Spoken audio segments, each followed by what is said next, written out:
did it. Hello, everybody. Welcome back to Accounting 3010. This is another day, a new module. This is one of our prime modules, I would say, for management accounting because it deals with cost, volume, profit, or CVP analysis. This one's really important because almost every class you go into is going to have some sort of this type of analysis in it, marketing, whatever. And so this is where, as we like to say, strategy and accounting collide. I'm joined today again by my good friend and colleague, Professor Eric Valentine. Hey. And there he is. And then for me, my camera is not working, so I'm masquerading as just a pile of bricks. So with that, we'll look at our overview and kind of see where we're trying to go.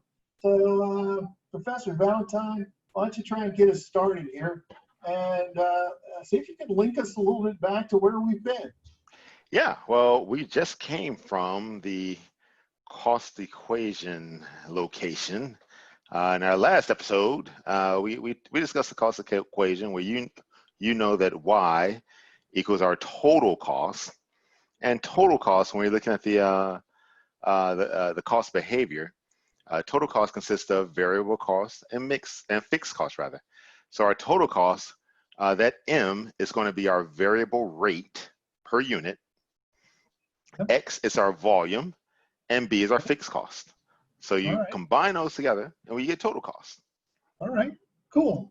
Yeah. Now, one of the things I would throw in here is we're going to be a little more precise, I think, when we start this chapter, because we're going to hold people a little more accountable for some key assumptions. So when I think about those, I think about 2 plus 1 plus 4. What are those first two, Professor Valentine? Well, the two is the two assumptions that immediately come to mind are that number one, your data is linear. Okay, so you're expecting this cost equation to be linear. Correct. All right. Yeah. Okay. Yeah. If you have curvilinear, then you talk about differential equations. It gives me a headache. Yeah, I'm not doing that. Yeah. You can keep going. I stop. All right. What else you got here for the two? And the relevant range. The relevant range is that range of activity in which all your assumptions are going to hold true. So higher or lower outside that range, all bets are off. All right. So we talked about the car example in our last video, and we talked about, if you just got two people, you can anticipate expenses for a two-person car. You can look good in your convertible. All of a sudden, you got 8 people that are all going with you.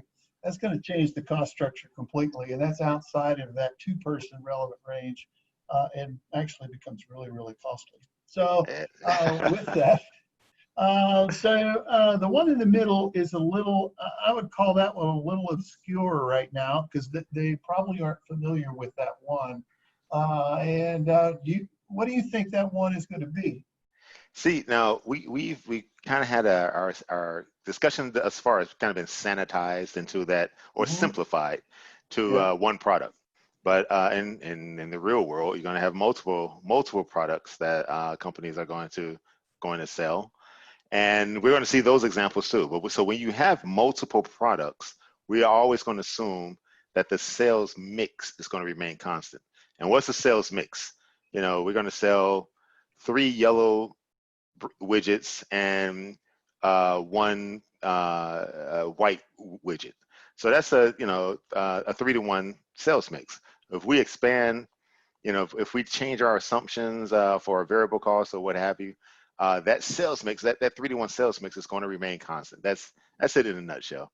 That's the key. All right. So if you go out and have dinner, you might always want to have the same thing. You might always get a steak, and then you want 1 baked potato that goes with it and 4 rolls. I always get 4 rolls. That's my dinner mix.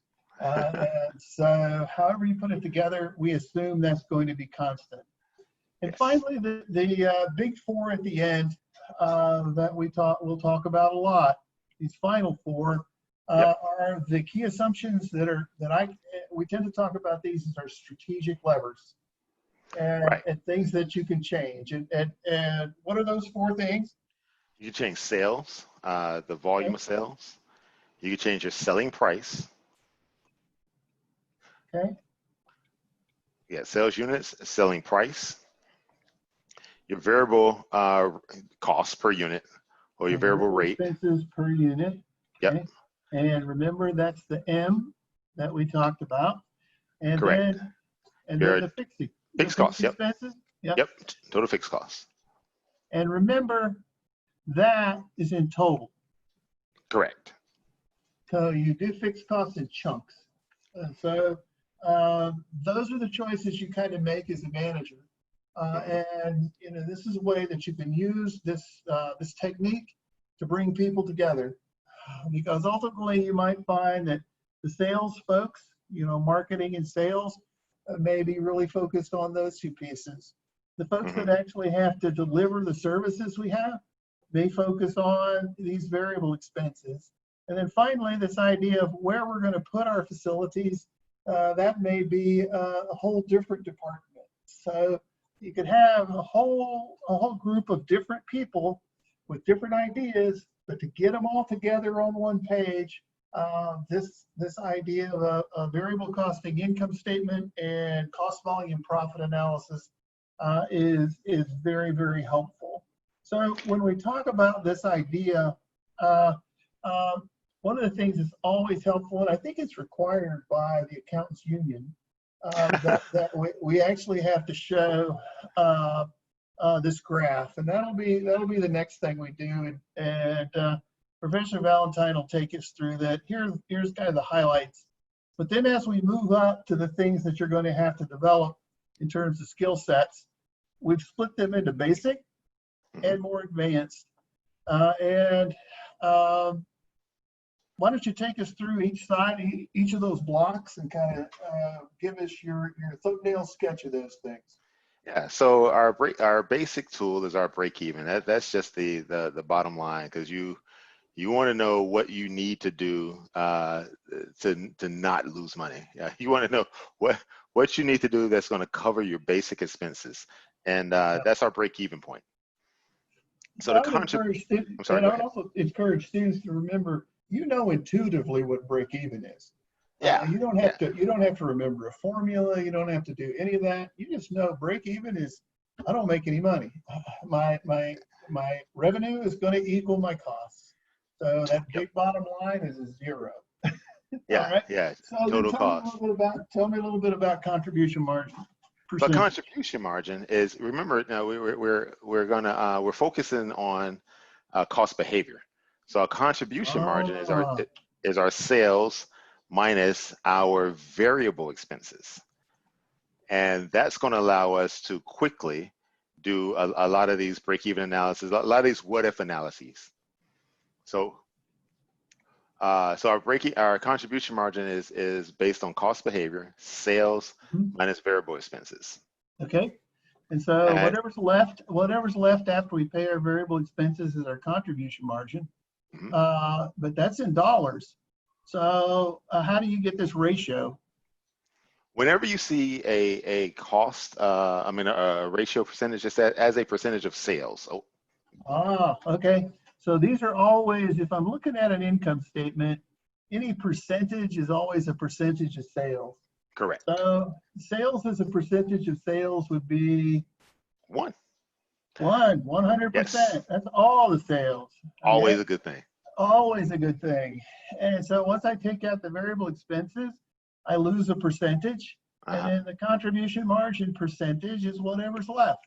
Yep. So that's going to prove to be a very valuable tool. So make sure you're following what Professor Valentine's telling you, because that can get a little feisty. And always remember that contribution margin ratio plus variable expense ratio will always equals 1. That will always equals 100.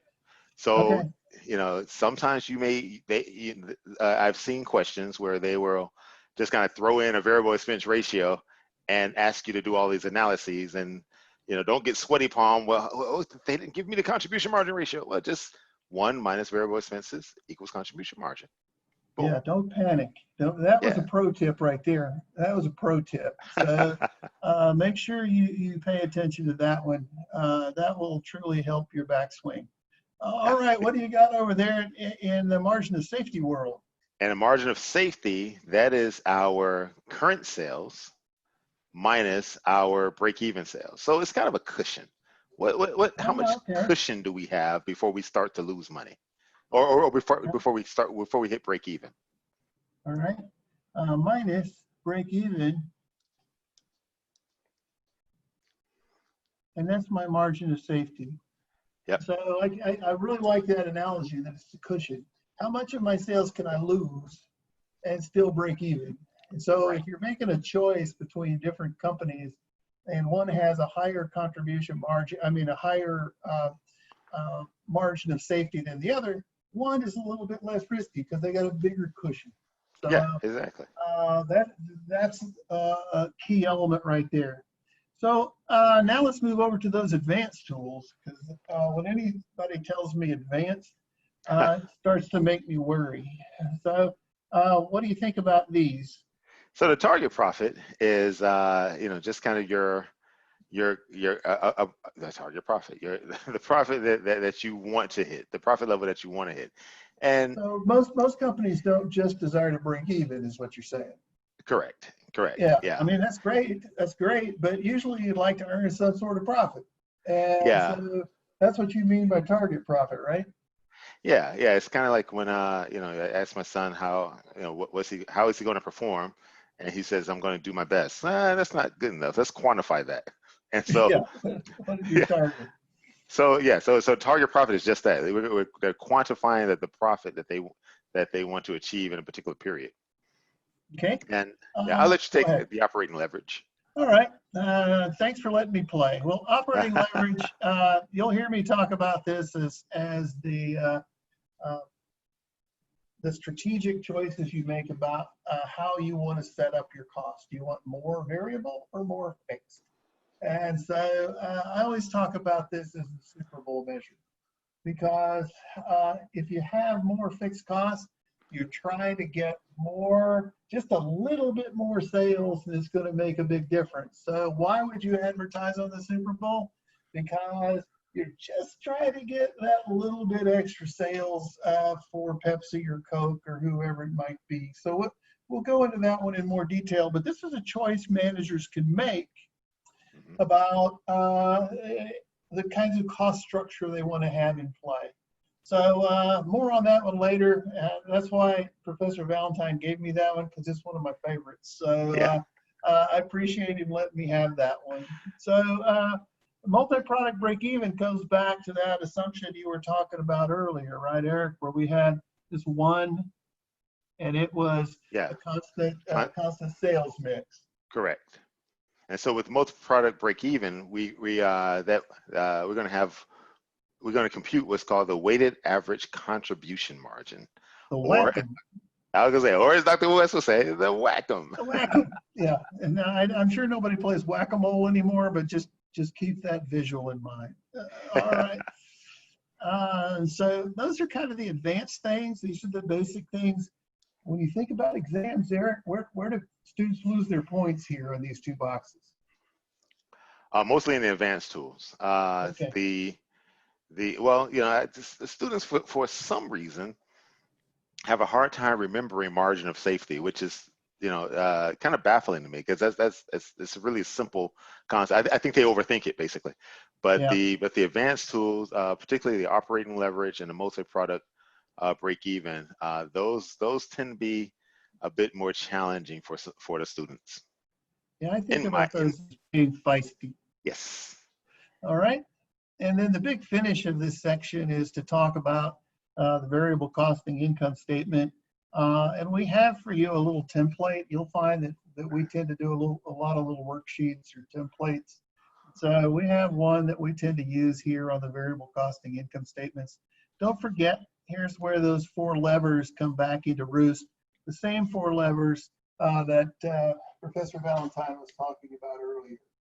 And so that's where we're headed. Those are the pieces. And so just to fill in some of the other other elements of this particular section.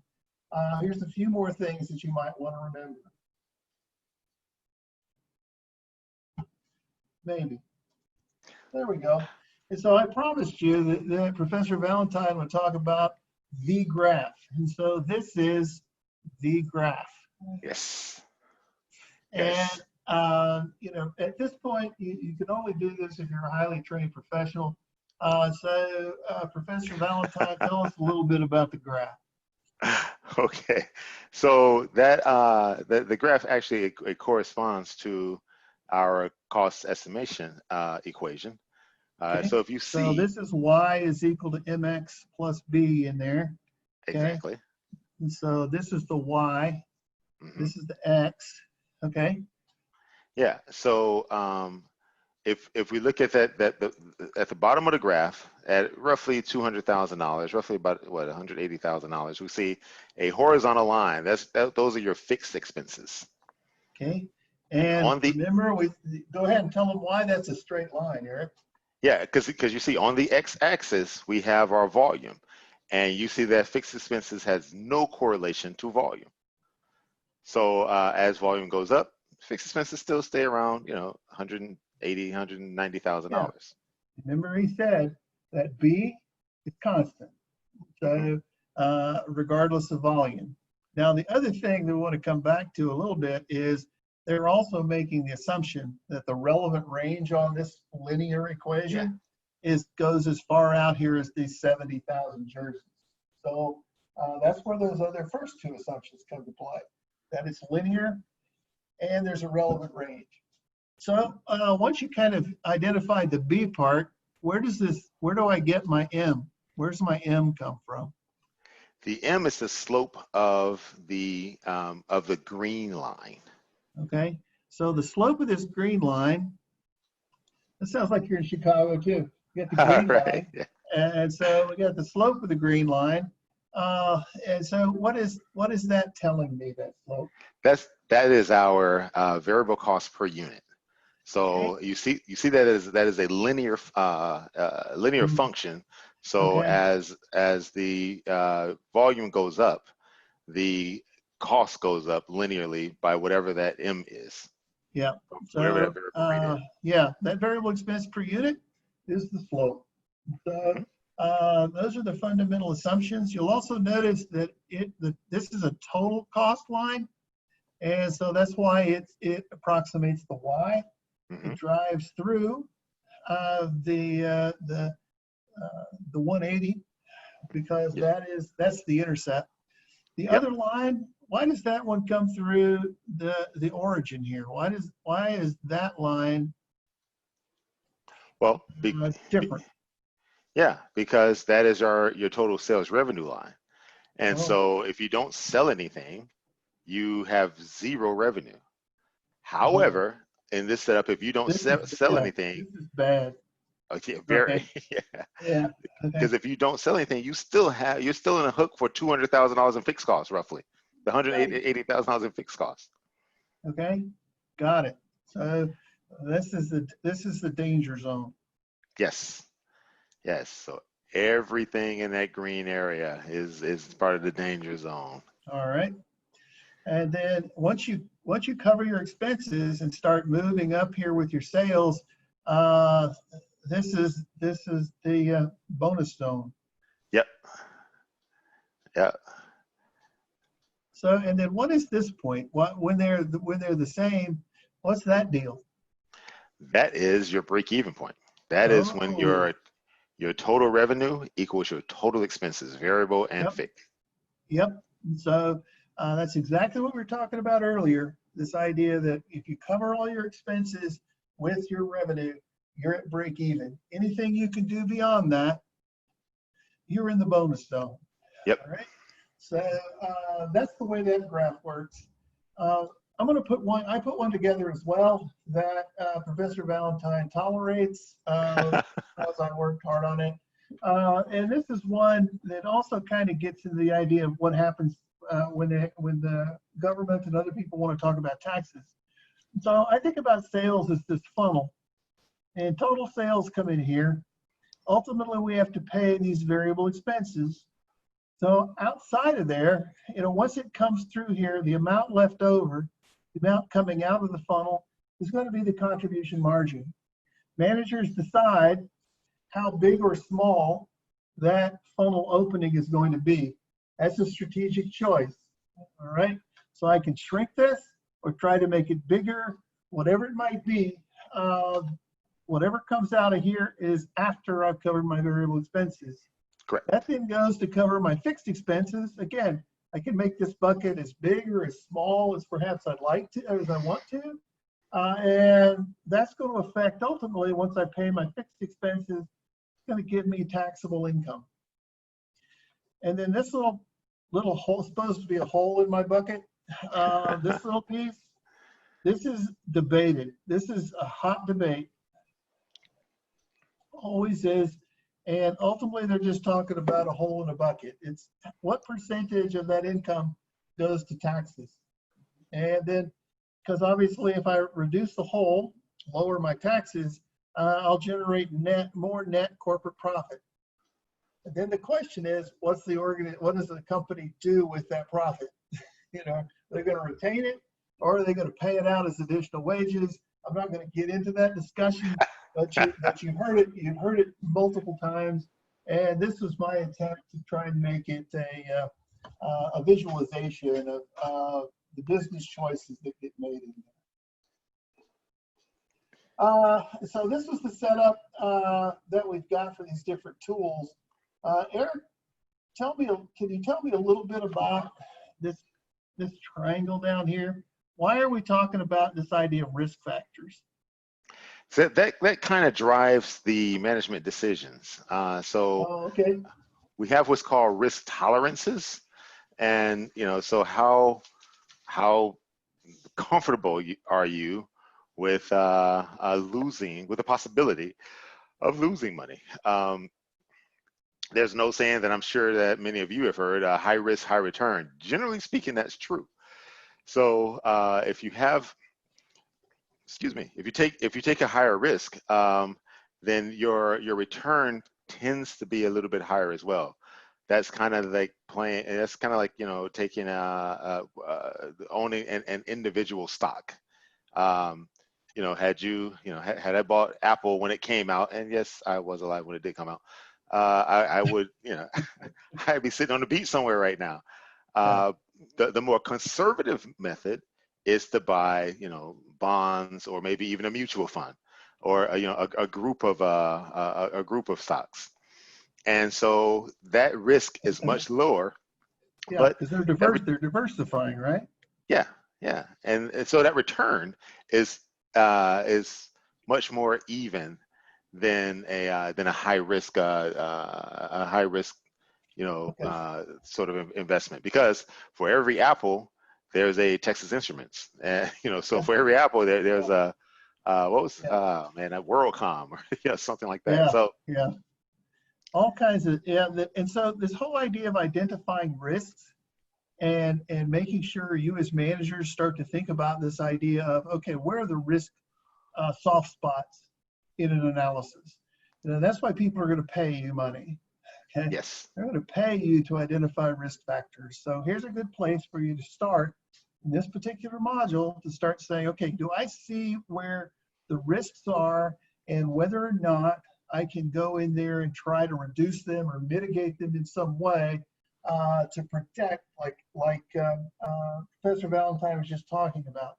How do I reduce the risk or diversify it away to help protect the expectations we have for our company operations? Yeah, because what Dr. West said is very very important, because you can spit these numbers can be spit out by a simple Excel formula, and that's not where the money is. The money is your interpretation of the data and the decisions you make from the data. And that's why we're trying to get you to understand these relationships, how they play into each other, and make proper predictions for an unpredictable environment as best we can. That's what the money is. Not in coming up with a contribution margin of 0.24. Anybody can do that. What are you going to do with that 0.24? Yeah, exactly right. This is one of the little templates that we're going to go through a lot. Okay. And what it's done is, what I've tried to set up here is, this is just the variable expenses, variable costing income statement. I try to simplify it down as much as possible.